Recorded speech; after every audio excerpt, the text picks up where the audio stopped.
Good morning and good evening, everyone. Thank you for coming. My name is Karen Ames. I am the Interim Director for the U.S. Campaign for Burma. Welcome to Turning Recognition into Action. What does the Rohingya Genocide Determination mean for Burma? Co-sponsored by UUSC, Never Again Coalition, the Karenni National Women's Organization, the Rohingya Women's Development Network, and USCB. Every April, we host an event to raise awareness of the lives lost during the Rohingya genocide and mass atrocities committed against other ethnic and religious minorities, as well as the need for justice for the people of Burma, including the Rohingya, and how to prevent further genocide of other groups. In a historic announcement just weeks prior, U.S. State Attorney Antony Blinken announced that the U.S. government made the decision to formally determine that the violence committed against the Rohingya by the Burmese military amounts to genocide, which brings us here today. We are very grateful that you are able to join this important discussion on where do we go from here. As we move to introduce our speakers, please feel free to type your questions in the chat box and add the names of the speakers of who you want to direct your question to.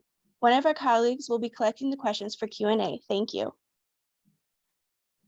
We are grateful to have these prominent speakers here with us today to share current human rights violations, mass atrocities, which amounted to war crimes, and crimes against humanity in Burma. They will also speak on the genocide determination and what it means for the people of Burma, and how to further leverage the determination and hold the Burmese military accountable for the crimes they have been committing. Unfortunately, Minister Ang Myo Min can only stay until 9:20 because he'll be attending UN meetings. Since we are shortening the introduction to accommodate Minister Ang Myo Min, you can find the full bios in the event reminder email that was sent. Our panelists are, of course, Minister Ang Myo Min. He is the Minister for Human Rights with the National Unity Government for Burma. Sharifa Shakira is the founder and director of the Rohingya Women's Development Network and an associate for Burma Task Force. Ambassador Rapp is a senior fellow at the U.S. Holocaust Memorial Museum Center for Prevention of Genocide and at Oxford University's Peace and Security Program. Dame Yar serves as a project manager for peace building with the Karenni National Women's Organization. Our moderator this morning will be Rachel Gore-Fried. She is a human rights lawyer, community organizer, and social justice advocate, as well as the vice president at the UUSC. Rachel, if you please. Thank you, Karen, and thank you all for joining us this morning to have this important conversation. I'm first going to direct questions to Minister Ang Myo Min as he has to leave shortly, and we really appreciate you being here. So, Minister, I understand that the NUG has requested to represent Burma at the ICJ and the ICC. Can you share with us, what does this signal in terms of accountability? Thank you, Rachel. And I'm very glad I'm able to join, even this is a short time. I have to leave very soon, but it is a great opportunity joining and sharing the position of the NUG.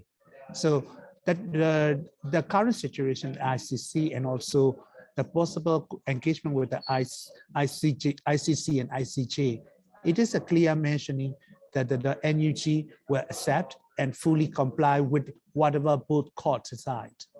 In the case of the ICJ, we are determined to represent Myanmar in the case brought by the Gambia under the Genocide Convention, and we have offered the court our full cooperation, including evidence. So this is our position.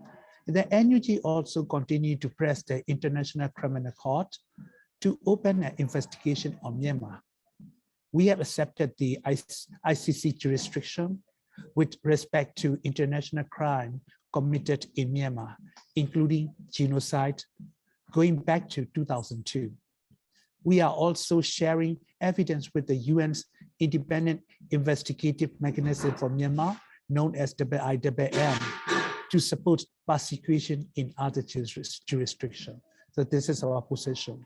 So that's calling that NUG is willing to acknowledge the genocide and also all the atrocities taking place in the country. The Myanmar military has committed horrific atrocities against the Rohingya and other ethnic communities. This includes some of the most serious crime under the international law, and there's a strong evidence that it includes genocide. As stated, we will accept and fully comply with whatever international courts decide. The NUG also acknowledged with great shame that historic exclusion and the discriminatory policies, practices, and the rhetoric against the Rohingya and other ethnic groups laid the ground for atrocities. So thank you so much for your question. And I think my answer gives us our clear position on the Rohingya people and the genocide and other crimes committed by the military. Thank you, Minister Ong Momin. The one last question was if you could speak to whether the US State Department genocide determination could be used to prevent further genocide and atrocities. How do you see that supporting the work you're doing? Well, this is great. We welcome the determination of genocide. And during my trip in US right now, I visited to the Holocaust Museum, showing our solidarity and also our acknowledgement of the atrocities against Rohingya by the Burmese military. So we show physically and also showing our solidarity with the victims, the survivors of the Rohingya people. And also that there's a case of that we welcome the US government determination on genocide cases. But this is just a determination. We need a lot of work to do. And there's many follow-up action that could follow back after that. One is the recognition of the skill, nature, and the gravity of the atrocity crimes committed against the Rohingya and other ethnic groups is very essential. And second one, there must be accountabilities, including through the use of the regional mechanisms and the national court, because I mentioned the universal jurisdiction in some places like Argentina, Turkey, and that another case in Australia. So we really need to work the use of the universal jurisdiction individually to supplement effort at the ICC and ICJ.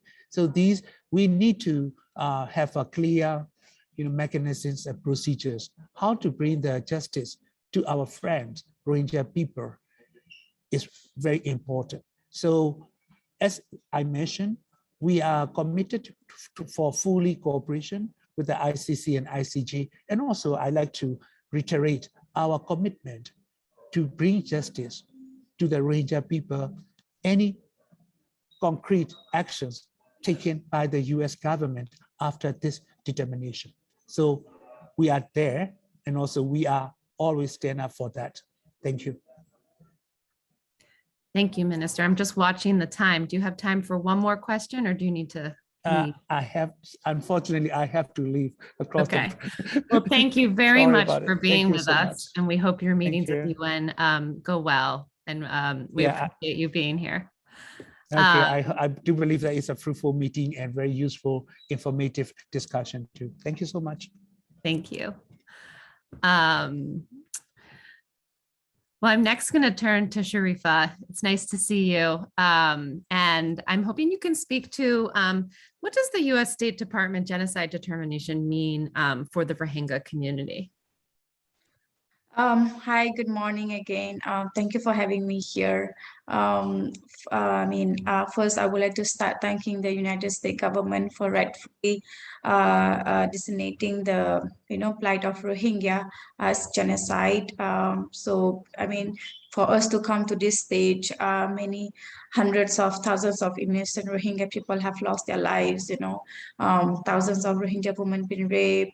Almost all Rohingya exist in Burma erased, and many, there are many more still facing the atrocity, as well as as a result of the genocide, over 1 million people are living in Bangladesh refugee camp and their lives in limbo.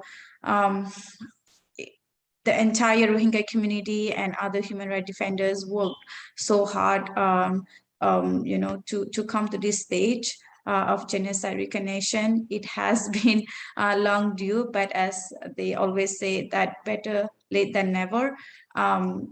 The genocide designation is a huge achievement for the oppressed Rohingya people in particularly. And I also believe it's very important for other oppressed groups in Burma, in the country in general as well. So we are grateful and we are hopeful. And we also would like to see that now, as the genocide recognition has been done, as we all want to know what will be the next. And I hope we all we need to work to the talk, turn the recognition into action. And for that, we all have to come together to push US government towards the action. Thank you, Sharifa. Does this bring you hope, this determination, and what else is bringing you hope in this moment? For me, to be really honest, I will, when I see my people in the camp with the hope that, like, they don't know what they are, like I said, they're in limbo, and they don't know where their future hold. But once a country like Canada or, now USA have recognized it is as genocide, it has given us a lot of hope. And also people like me, feel like sometimes feel hopeless and, like feeling like giving up on the fight, for our justice, because it is very tiring or very traumatic for a victim or for the survivor, for keep voicing up and asking for justice, ask for help. But this kind of recognition have really put us, boost our energy, giving us more hope that the justice for Rohingya is not far. We see the solidarity from the international community getting stronger and stronger. So it's giving us hope, it's giving us more energy, and it's giving us more support, for the justice. So, and our ultimate goal is to return home, to be recognized as who we are, being respected for our religion and ethnic, for who we are, as Rohingya. So yeah. Thank you, Sharifa. It's really powerful to hear you speak about your hope and all that you're doing. And I'm wondering, what is the role for Rohingya women at the global level in response to this? What can women do across all the different contexts? Sure. So as we all know, in a war or in a, this kind of situation, genocide, persecution, atrocity, all the violence, the women and the children is the first target. We have seen so many of our women being killed, destroyed, raped, and the trauma that we carry, is a huge burden for us. So for a woman to involve and speak up for the justice, speak up for the, for our rights, it is very important. And I believe it is one of the stronger voice that, can be. It is very important for women to be included in every decision-making process as well as showing the solidarity, so sisters to sisters, because they are, as a woman to woman, we feel, as a mother to mother, we feel the burden, we feel that. And it's been always the importance. And from my work, I have learned, so many things, especially in my community. We are trying to educate our younger generation, especially women, to come forward as well, is because like we all know, educating a woman, educating a mother's mean you're educating the nation, you're educating the community. And to rebuild the social circle that has been destroyed by the Myanmar government. For us, the culture, everything, the language, so many things has been really destroyed, and we have to refix them again, rebuild that again. So for a woman to involve in all those decisions as well as politically, I think it's very important, because we are not only representing half of the community, and I believe we represent more than that, because we also raise children, we also raise the community, and by educating, by involving women in every level decision making and every process, I think that is I will recommend that, because that's how it should be. Thank you for saying all of that. I've been watching the accountability movement for a decade now, and it's so important to listen to the voices of Rohingya women. And the women are so powerful when you do listen. So I appreciate you lifting that up. I'm wondering if you could also speak to the need to work across ethnic communities and come together at this moment. I think this is the is the best time for us to come together, because the persecution, the atrocity that we are facing from the Myanmar government, the military, it is not only Rohingya being being their target, but other ethnic as well, other ethnic women, other ethnic children. So if we come together, as our enemy is one, same. So I think we can be stronger, and I believe that our process in the justice, to achieve the justice can be faster, can be stronger. So it is very important, because yes, we've been divided in the country. Our culture, our language, the way we live is totally different, but our ultimate goal is the same, peace, democracy, rights, justice. So we should work together. And I have seen, we've been working together. It is not that we need to start now, to work together. It's the relationship is already established, it's been there for long, but I believe we have to come together stronger right now. Thank you, Sharifa. Really appreciate all these, your time with us and your thoughtfulness with these questions. I'm going to move over to Djarmar, and I just wanted to ask a few questions. So following the coup carried out by the junta, I've understood that there's a greater understanding for the need for accountability among people in Burma itself. Do you see a shift in the country and more like openness and acknowledgement of past atrocities that were committed, and this sort of general feeling for a push for accountability? Thank you.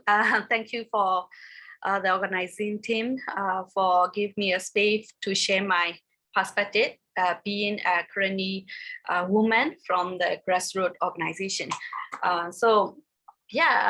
Regarding to your question, it is, in my opinion, it is significant change in the general public perspective, especially to the Burmese military, and then they are acknowledging that the past atrocity they have committed, because previously the central Burma was not the part of the area where the atrocity happened, but this 2021 could have led this atrocity to witness people from the central Burma also the same. So there's I feel like there's significant change in the perspective, and also the acknowledgement.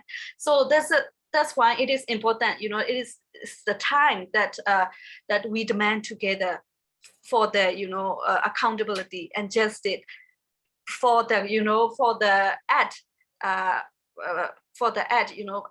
of Burmese military against this ethnicity, and also this accountability demand for the past and current atrocity they have been committed.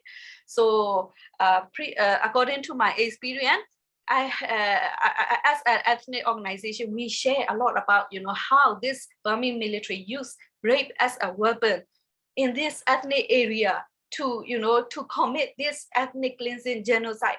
But previously, no one in Central Burma, never speak the same language as, as. So, and then, this question is really good question that, it is becoming reflecting that these are the experience, then these are the hope that, we came together and then we acknowledge, we share the experience and the demand the justice. So, and also additionally, currently, here I refer currently, people also known as Kaya. So we also have experienced this kind of atrocity in the past. We have now currently refugee camps in the border for many decades. This is the proof that we also face the similar experience. And now currently is also being a center of the conflict after 2021 coup. So more than 200,000 people are displaced. So they are, currently there are airstrikes continually happening every day, and people are arrested, tortured, killed. The house are burned down. So this must be stopped. So I have a hope that this voice came together, and it's really useful for the demanding of justice and accountability of these Burmese military crimes. Thank you. Thank you. So you're talking a little bit about the fact that so many people in different states are actually experiencing the same level of atrocities. Can you speak more to what you've heard from other organizations and communities that you've spoken to on the ground, to the best that you can confidentially? Yes, and this situation actually bring out the reflection and triggering the past experience. From 1990, you may also have this forget policy, military forget policy, led to this 100 or 1,000 people fled to their home, and then take refuge in another country in the refugee camp. So this generation is now reflecting and learning. So it's the difference can be made this time. So because of this, solidarity, and also, the sister also, pointed out, that we must work together. So this is the idea that every organization and individual in the revolution starting to think. So I feel like, people learn and people change. And then because of the experience, because of the shared experience, the oppressed experience by the same institution for decades. So I think this is, becoming learning, and then, changing for the, strategizing our demand, our goal to reach sooner. Thank you, Daymar. That's really helpful to hear. And these themes are something that we've been hearing from the ground as well for the last year or so. I'm going to move over to Ambassador Rapp. Ambassador Rapp, it is so good to see you. I did the math, and it's been 13 years since we worked together in Sierra Leone. Yes. So thanks for being here. So following the U.S. Genocide determination, what actions or steps should the U.S. government be doing to actually implement the genocide determination?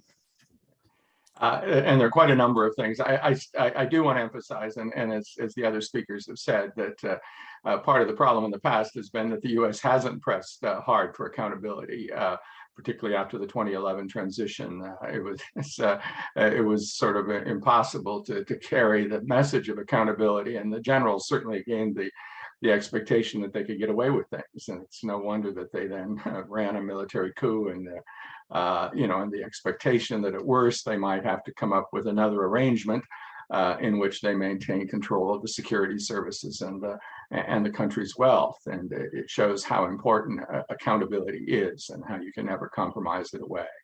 But in terms of what we need to do, keep in mind that the Genocide Convention has two obligations in it.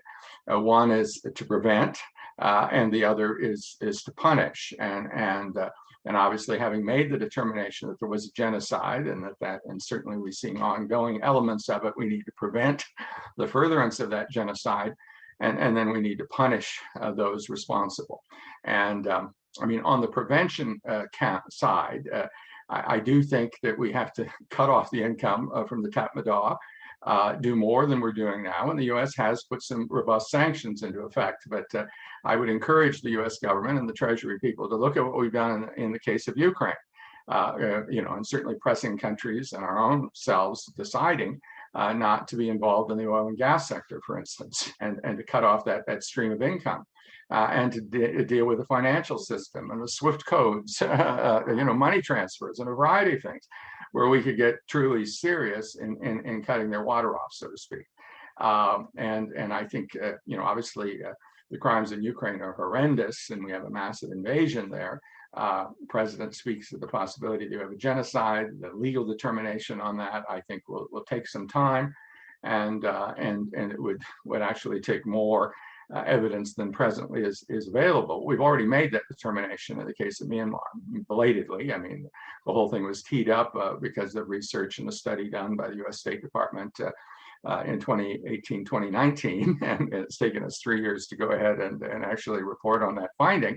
But we really need now to act on it to prevent. On punishment, there are certainly a number of things that can be done.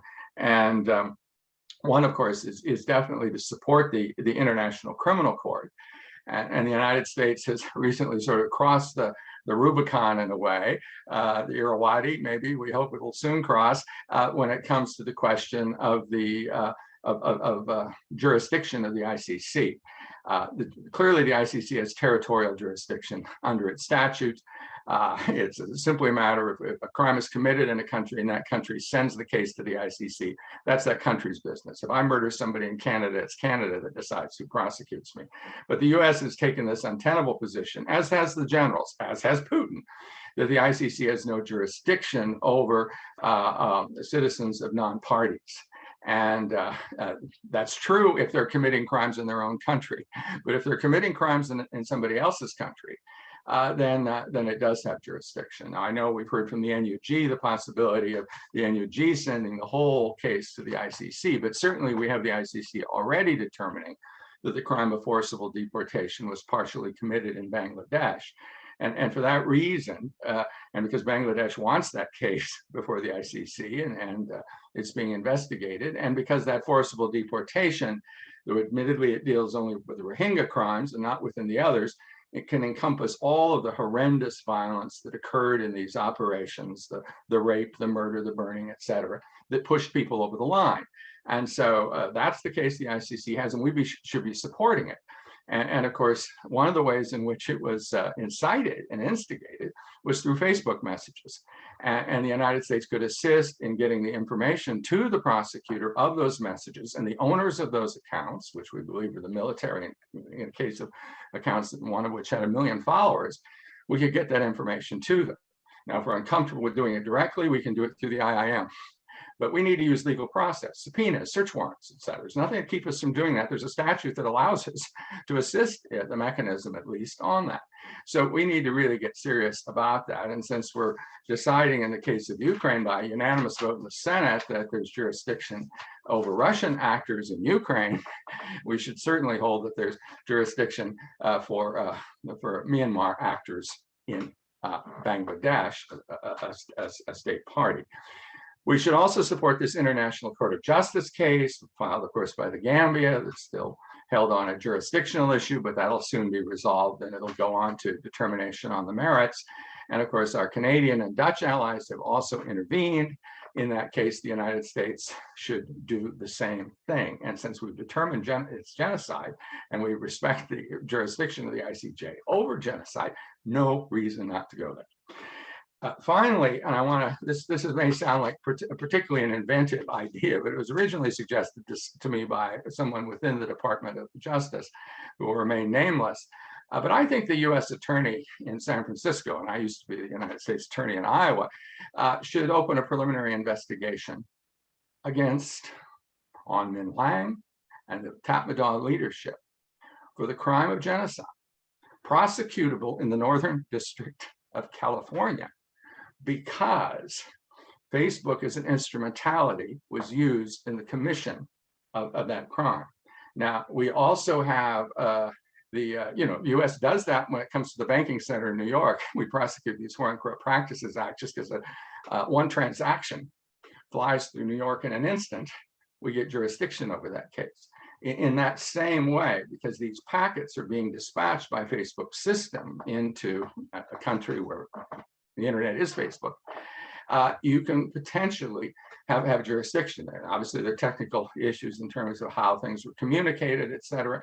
But there is, I think, really that possibility, at least a preliminary examination, because now, obviously, we still have the challenge of getting people in custody. But I mean, I remember a Victor Bout, a Russian arms dealer, whom we managed to get out to Bangkok, convince him he was going to be able to sell some weapons to the FARC, and we arrested him, and he's doing 25 years in federal prison on a New York prosecution. So it is possible to do that, and I think fundamentally we have to say this has to be more than rhetoric, more than just, oh, we finally gave the determination for the history books. It has this obligation of action, and that's mean doing everything that's reasonably possible and legal to prevent this crime from continuing and to punish those responsible for it. Thank you, Ambassador Rapp. And, it's really powerful here to hear you talk about like accountability and the action needed. And you spoke about the Ukraine and the U.S. response to the Ukraine and how swift and quick and that was. I think, is there danger in a precedent being set of inaction following a genocide determination if the U.S. doesn't take strong action on this specific context with Myanmar? Well, I think it has to mean something, and do keep in mind there are a fair number of things that have been done already and active sanctioning, but a lot of those don't really bite because these generals, even more than the Russians, I mean, Russians, oligarchs have yachts parked in Miami. The senior leadership of the Tatmadaw are rather an isolated group to a point. On the other hand, they are deeply involved in business and in profiting off of what's happening, and they are. We ought to look for ways to get at them. I did want to add one thing just in terms of the impunity, and it follows up with what one of the other speakers was saying, that we see that this isn't getting better in terms of we made a genocide determination over 10 days ago or so, and now we have the reports this morning from Reuters about the mass burning in villages in the Buddhist heartland. As we heard before, war was often in the ethnic areas. We've had from the Tatmadaw, from its taking of power in '62, this 4-cut strategy, the fourth cut of which involves making it impossible for people to live in their villages. They're destroying that habitat for the rebels, so to speak. That's their attitude, but it's mass murder, of course, and a crime against humanity and a war crime too. But here they're continuing this kind of conduct. I would note with the Rohingya, it was not such a question of surviving in your village, but surviving at all, to be frank, because it wasn't a recognized ethnic group within Myanmar, something that I'm glad to see the NUG is taking a position on, and recognition finally of the Rohingya community as part of Myanmar, and regret for the stance that's been taken by the government of Aung San Suu Kyi. But as I say, it's continuing. So what are we going to do more? Because it's not effective, and we need to reach into the toolbox and at least deploy the tools that we are in the context of Ukraine. Yes, thanks for covering all this. So I know that last week the Burma Act was passed in the House and is moving to the Senate. How important is the passage of the Burma Act for the U.S. to take actions on in context with this? Well, obviously extremely important, and there are important tools that are added there. I would note that quite often these acts that are passed give the administration authority to do certain things, don't mandate them, presidents can waive them, et cetera. And I think, and there's sometimes legislation passes that is more, I don't want to call it feel-good legislation, but as a slogan, and it doesn't necessarily, it isn't necessarily followed up with action. And I think the genocide determination and then the statement of Congress, I think, calls for the maximum use of the authorities in the act and taking this sort of steps on sanctions and on furthering accountability, particularly on concrete assistance to the ICC. I mean, the San Francisco idea is an interesting one. It would take a while, as you see DOJ is slow in developing cases. But to be frank, I was quite hopeful that the ICC would soon charge senior leaders, at least put out arrest warrants for the forced deportation, where I think the evidence is so strong.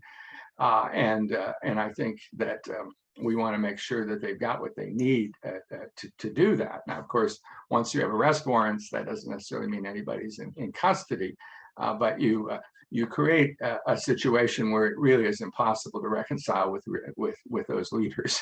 They become international pariahs, and like Milosevic or Charles Taylor, even like Bashir, who's overthrown in his own country, hasn't been sent to the ICC yet, but should be.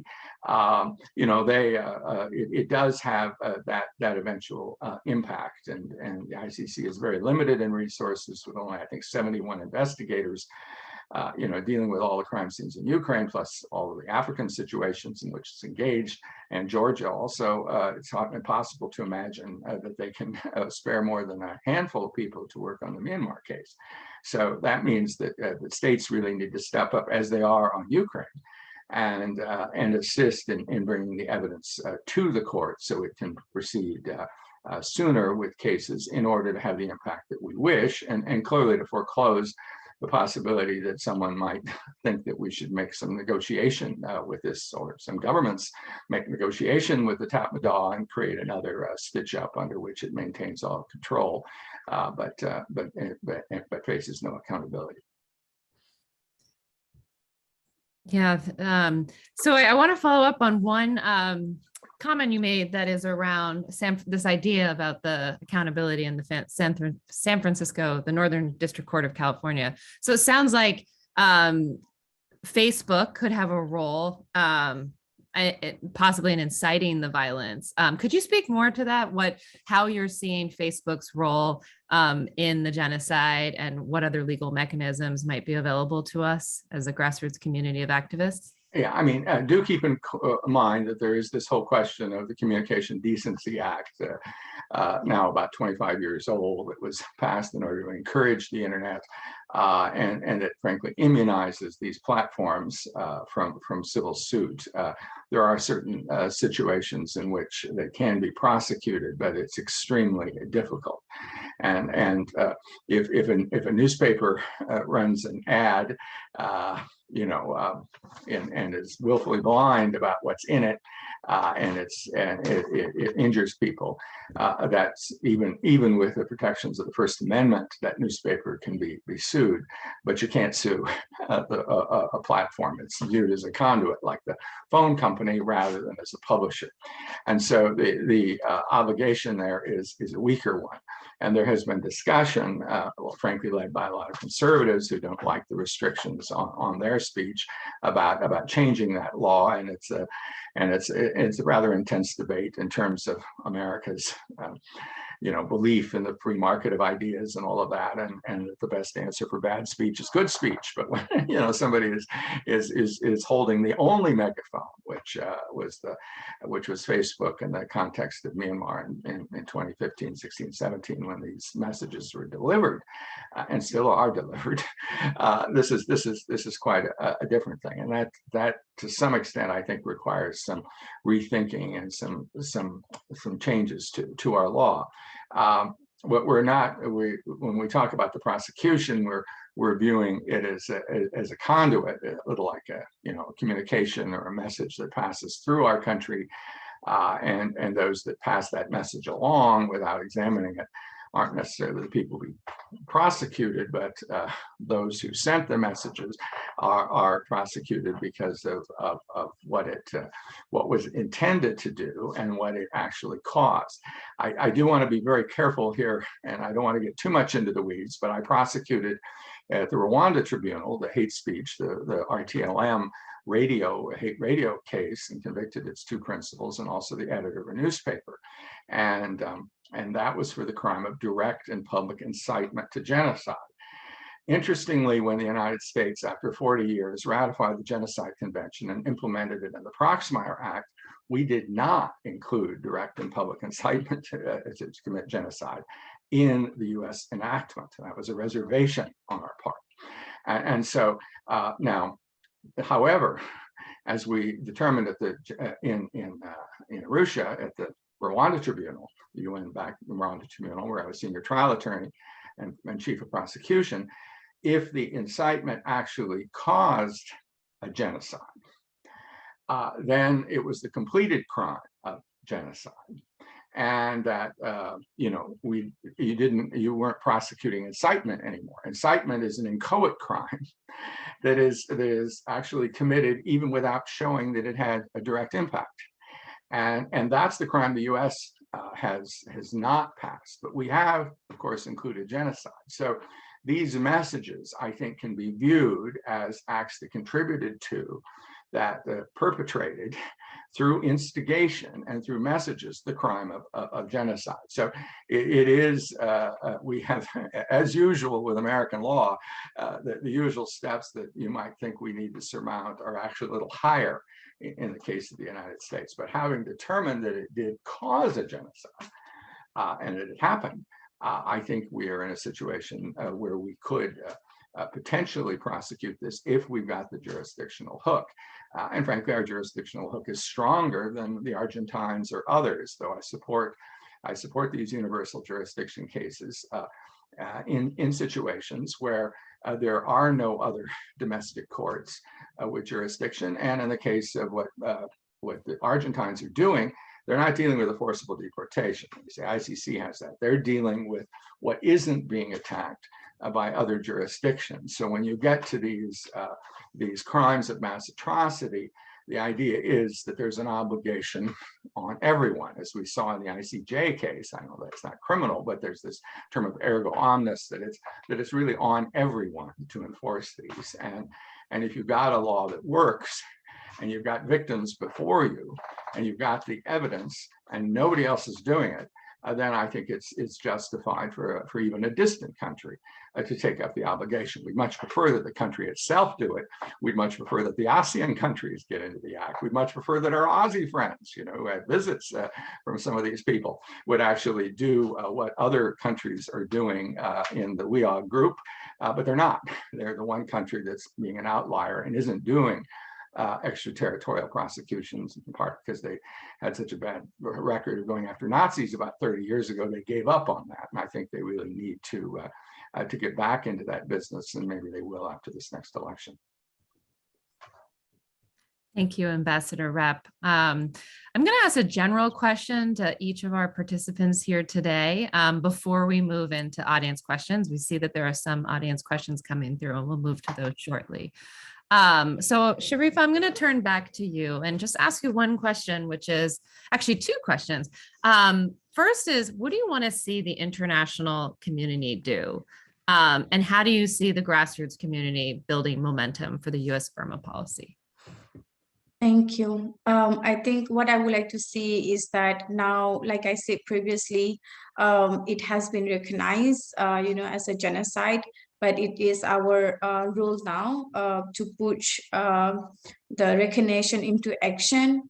We have to push the US government together so that we can see action, and the international community, can help us with that. there's a lot of campaigns that we can do together, online, in person, to push this together. From the grassroots level community, I have seen that especially in United States, youth group, student group, the grassroots level, organization coming together to push the U.S. government, especially who are in United States, to for the Burma Act, and also and when I see those kind of collaboration, it's it's powerful, and this grassroots level community or the student youth group, it's not that they just want something, they have a proper plan, work of action, what they would like to do, especially coming out from the youth, coming out from the younger generation, men, women.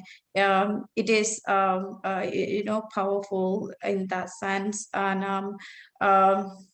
also, like I mentioned earlier, that it is a crucial time where we have to come together, as an ethnic group as well, to voice up, same, coming up with campaigns, coming up with whatever we can, as simple as petitions and, all those things together, so that to make that as a strong voice against Myanmar junta. So yes, I would like to see that more, working together with the grassroots level people, with the international community, with the students, with youth, everybody, because it has been recognized. So it's, we have things in our plates to go for the next step, which is the action. Thank you, Sharifa. Daymar, I'm going to ask you the same question. Following this genocide determination, what do you want to see the international community do? For me, I would like to highlight about the current humanitarian crisis in the country.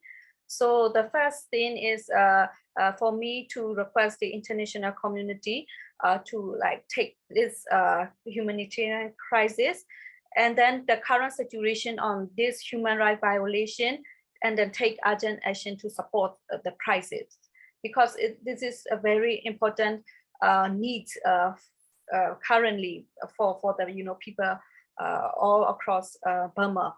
And also, this humanitarian assistance also should be considered to the grassroots organization, coordinated through this ethnic based organization, considering civil society based cross-border aid. So all this provision, I hope this following the Burma Act have very strong provision on this humanitarian assistance. So I hope that that international community can also enforce more on how this humanitarian assistance can be provided, because the situation is really urgent now. Secondly, I would like to point out that yes, this is the time that to take action to ask this the crimes committed by this military, so Burmese military. So I would like to push further this international community to refer this situation to the international criminal court, and then push for really push for the the accountability, the justice. So this is the time. And also thirdly, the UN Security Council, in the platform, they just also need to push more further on this global embargo against this Burmese military. Thank you. Thank you, Daymar. Ambassador Rapp, I'm coming to you with the same question. You spoke a little bit to this, but maybe you could speak to, beyond the US government, what also can the international community do following this genocide determination? Before we leave the U.S. government, I did want to add something else. In 2007, Senator Durbin was successful in changing our Genocide Act to first time it originally came in '88. In 2007, changed it so we can prosecute a genocide if the person responsible is present in the United States, and the genocide occurred after 2007. But we haven't similarly done that for war crimes, and this has become a real issue on Ukraine. It's only if it's an American who commits them or an American victim abroad. And so that obviously quite limits the ability of us to use that law in our own court when the person's president. This is different than the Facebook issue. It's actually when one of these guys might turn up somewhere or be come into the US under an assumed name or who knows what. And so important to have that. And also the idea of crimes against humanity. Of course, we're talking here about genocide, the crime of crimes, but we also know how difficult it is to prove genocide and genocidal intent. And there's always the danger that a case would not succeed at the end. You could prove horrible crimes, but you wouldn't be able to show that intent and to destroy the whole people or in whole or in substantial part. And therefore, it's really important to have crimes against humanity, particularly in these contexts like the Rohingya, where there isn't a war. I mean, the RSA is not a legitimate army. There's no control of territory.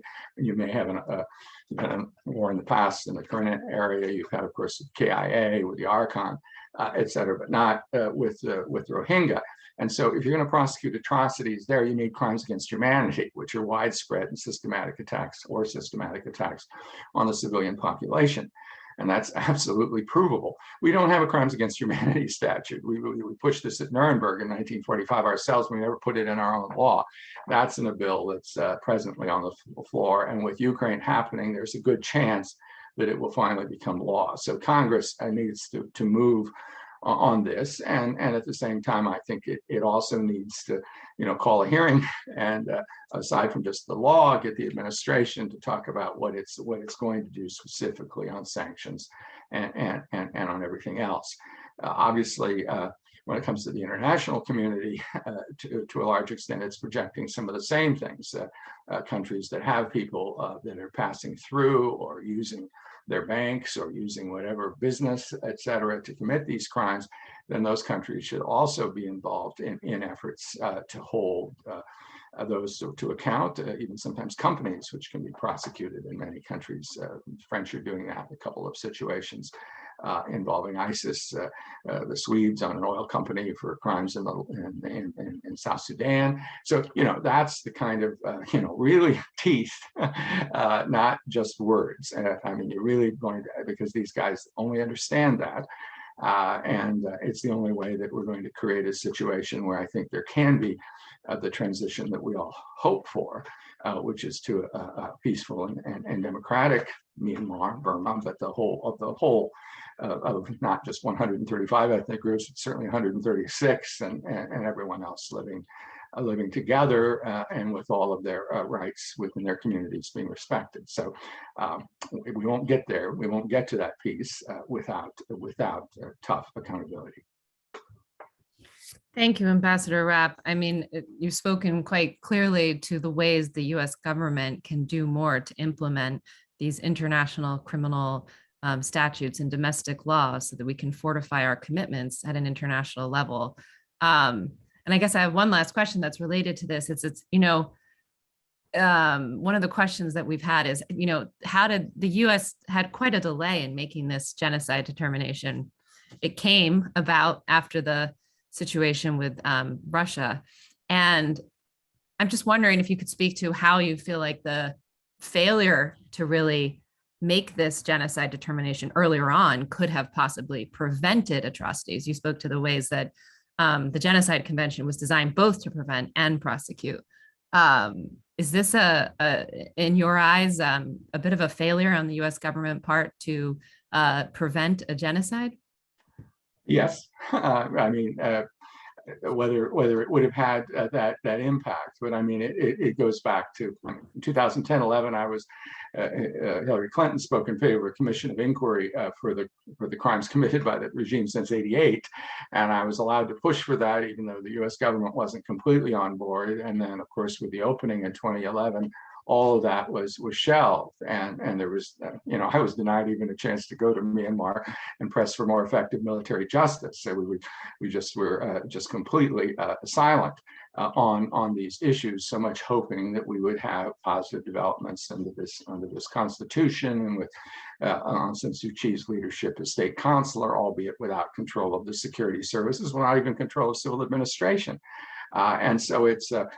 We didn't raise the issue, and then, of course, after we had the genocide work done, I mean, we had done the research, there were surveys among the victimized communities, and this determination was available in 2019 during the Trump administration. Of course, ASSK is still in power, defending their own government and military, and the ICJ, when our friends from Gambia brought their case. And the U.S. Largely silent at that point, and that was exceptionally painful and certainly, I think, a missed opportunity in terms of showing that these things have consequences. And so, as I say, the military was, kind of expecting that they could get away with things, and so that's, I think, part of why we have this coup d'état. Now, thereafter. There is always the question, and I've had this in the U.S. government, well, we should have done it earlier. If we're going to do it now, then people are going to say, so what? What more are we going to add? And that's that I suppose is the challenge, and why it didn't come right to the top of the list, because the U.S. has certainly been vociferous in opposing the coup and supporting the NUG and its representative in New York, et cetera, since that. But better late than never. And but it's important that the answer to so what does it mean is more action, more effective action to prevent the continuation of the genocide and to punish those responsible. Thank you, Ambassador Rapp. We have a lot of U.S. grassroots activists here with us today. So I know they heard how important these debates are with our representatives and our leaders in the United States. So we will all be watching what we can do within our power as United States citizens to affect this. So I'm going to turn to some of the questions from the audience. And the first one's for Daymar. So this question is, you spoke a little bit about the airstrikes. Can you please speak to more detail about the ground situation now in Karenni State, the number of IDPs and internationally displaced persons, and how they get humanitarian aid, and how dangerous the situation is at the moment? Thank you. Yes, I would like to press this issue, because currently the situation we are facing is getting worse and worse, because it's getting worse every day, because no one can stop this, the power of this military. They enjoy, their impunity, so they can continue doing the same things. So they keep committing the same thing. So I give you an idea about the number of IDPs. So we have the later update is 210,000 IDP, where we only have 270,000 population. So we are the smallest population in the smallest state. So it's mean like the rest of the number are not being displayed. It doesn't mean that the rest of the number who doesn't count as an IDPs, they are living in fear every day because of the shelling. Airstrike started in January 2021 after the Christmas Eve massacre. You might also have that at least 35 people, including 2 humanitarian aid workers, were burned alive in the Christmas Eve. So following that, the airstrike continuing every day. So, and then the worst is the nighttime shelling. So the nighttime shelling, so people got killed by sleeping in their bed. So they also targeted the IDP campsite.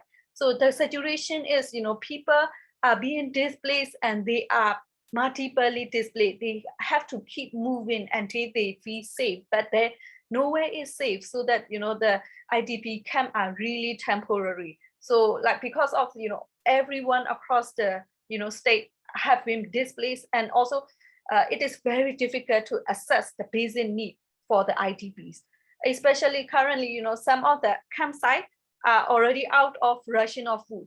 And then the water is very critical this time. So the water, food, and then also the temporary shelter, it's very, like a critical situation. And then, continue, and also the fighting never stop. So yeah, I admit that, since this is not the new experience for currently, for at least people in the village who has experienced, in, like this kind of displacement in back in 1990, they still have the resilience to, keep continue their like healthcare service, education service, to create it by themselves. So far it is not, we are not getting any, like, big amount of humanitarian assistance from international organization. So it is very difficult situation right now. And yeah, the situation also getting worse and worse. So that's what I would like to highlight, like what we are, and then this is the currently alone. And then I believe, in Sakai, in Chin State, and in other, area in the central Burma, also facing the same. But, the number, currently we are facing the number of IDP is, almost, all the population of the currently people. So yeah, very critical right now.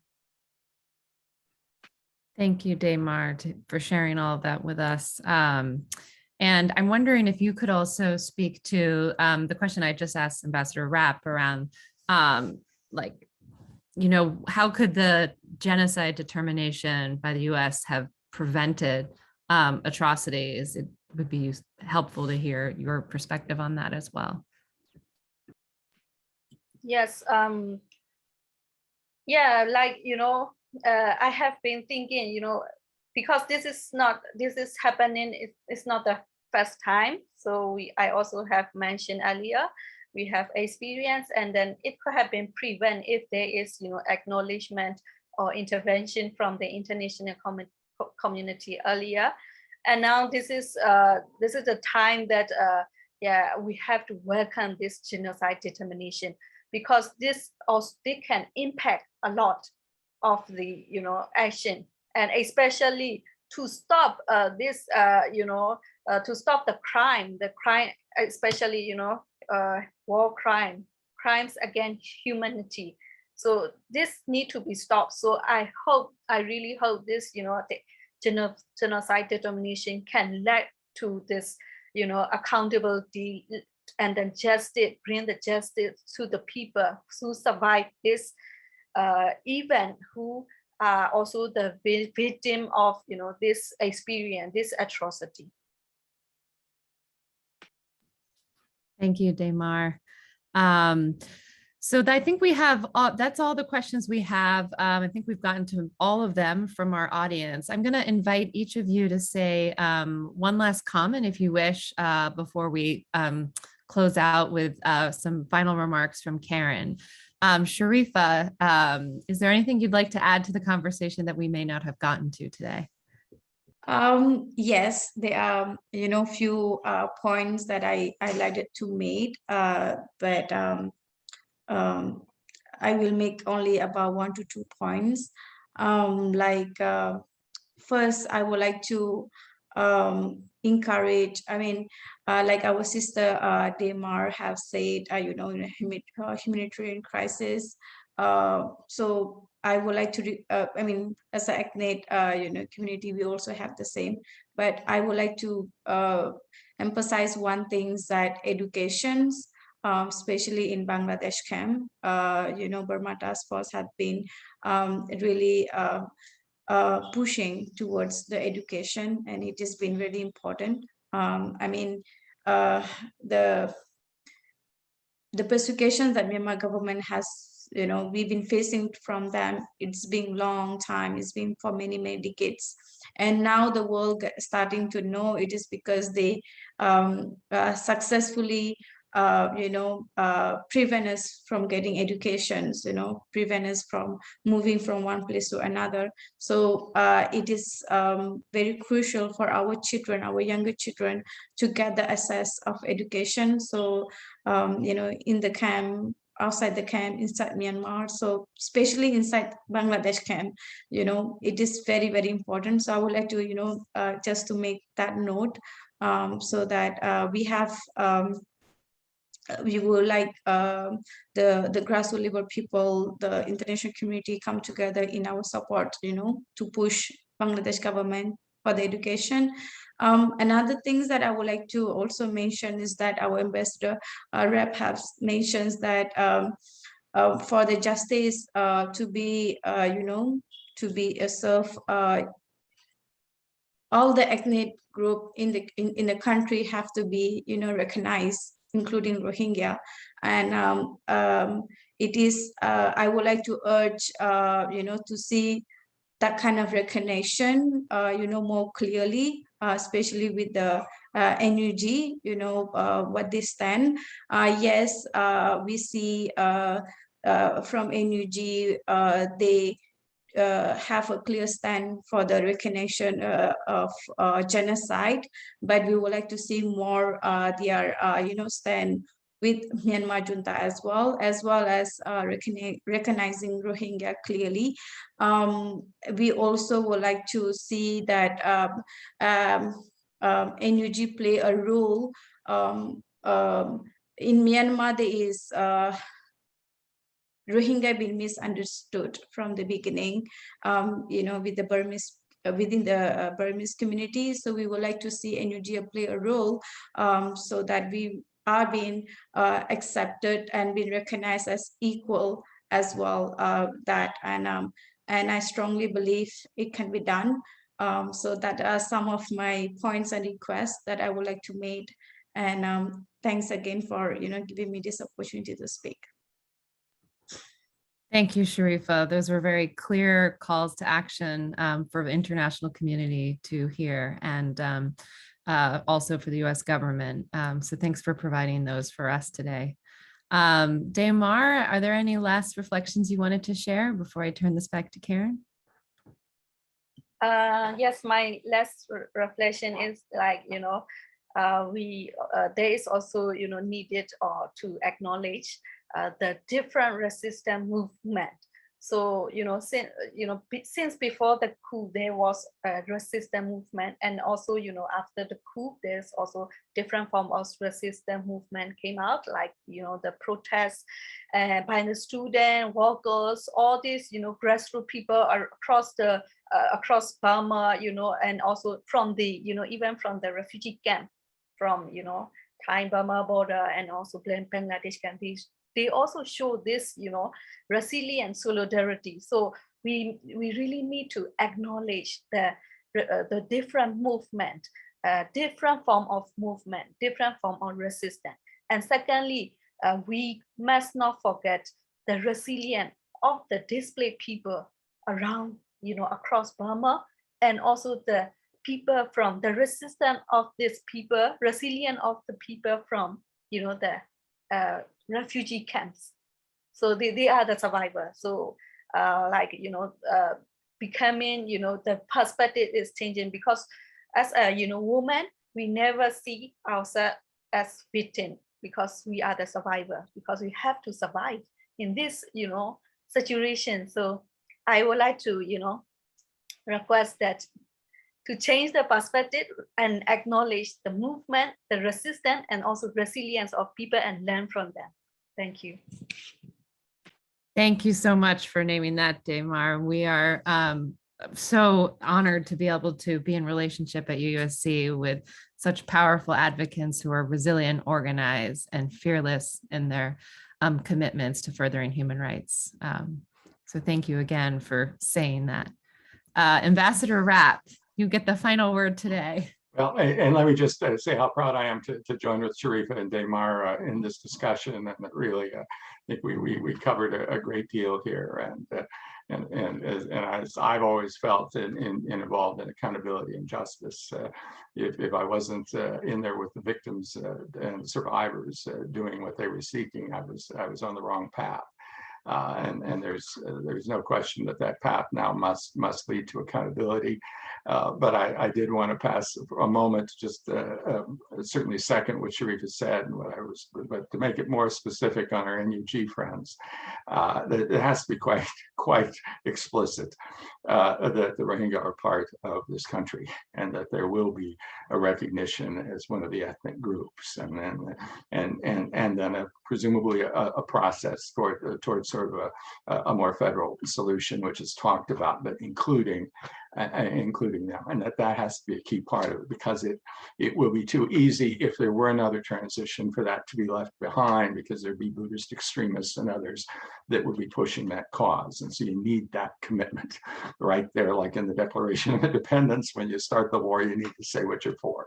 And so it's just, let's not let that be missed. I mean, it's good that we've got the genocide recognition and the walk back of the defense of the Tatmadaw and the genocide, but we need more than that, full stop. And but then the other thing is just in terms of consistent support for accountability. And I really thought what we were doing for about 15 years with accountability and holding senior leaders to account, we were beginning to have an impact. And there were some who even thought that part of the reason the military made the opening in 2011 is they didn't want to become international pride. They didn't want to see themselves on a wanted poster. And then in the last 10 years, so much of that has fallen away. And we see now the impacts with the coup d'etat in Myanmar, in Sudan, and now with the Russian action in Ukraine, of course, all following up from Syria, and the failure to really have any kind of international accountability for that. And I think we have to seize the moment. I know there's, as I deal with situations globally, there are people saying, why does Ukraine get so much attention? And other situations not. As my friend Omar al-Shogri says now, we are all Syrians, we are all Rohingya, we are all Ukrainian, we're all South Sudanese, etc. We're all Tigrayans. We need to form solidarity, and then within our own political systems, we need to finally get some of the steps that have been missing in terms of our own laws, in terms of our support for international justice. Don't let this opportunity, the tragedies that are happening because of the absence of accountability, pass without us doing more to make this project of justice and accountability more effective than it's been during the last decade. Thank you, Ambassador Rapp, for that clear call to the NUG and also to the international community. It has been an honor to be with all of you today via the Zooms, and I hope to see you in person again sometime soon. Karen, I'm going to pass this back to you to close us out. Thank you all. Thank you, Rachel. I just wanted to take a moment to thank our speakers. We are so grateful that you took your time to come here, out of your busy schedules to join our event and to share your valuable knowledge and information. We greatly appreciate it. Thank you. A special thank you to Rachel for moderating the event. And a thank you to you, our audience, for joining and sharing your wonderful questions. As our event comes to a close, we must remember that the genocide determination is only one of many steps towards holding the Burmese military junta accountable for the genocide against the Rohingya and the related war crimes committed against all other ethnic and religious minorities. We must continue to push the US government to ensure the implementation of the genocide determination, enforce strong, tangible actions against the junta, and take on a leadership role within the international community to hold the Burmese junta accountable for its crimes and seek justice for its survivors. So long as the Burmese military continues to commit human rights abuses, war crimes, crimes against humanity, and genocide, our work is far from over. The people of Burma, they are willing to give up everything, including their lives. So we must continue to support them. Remember, your words are powerful and can help save lives. I hope everyone has a good morning and good night. Thank you for joining us today. Bye.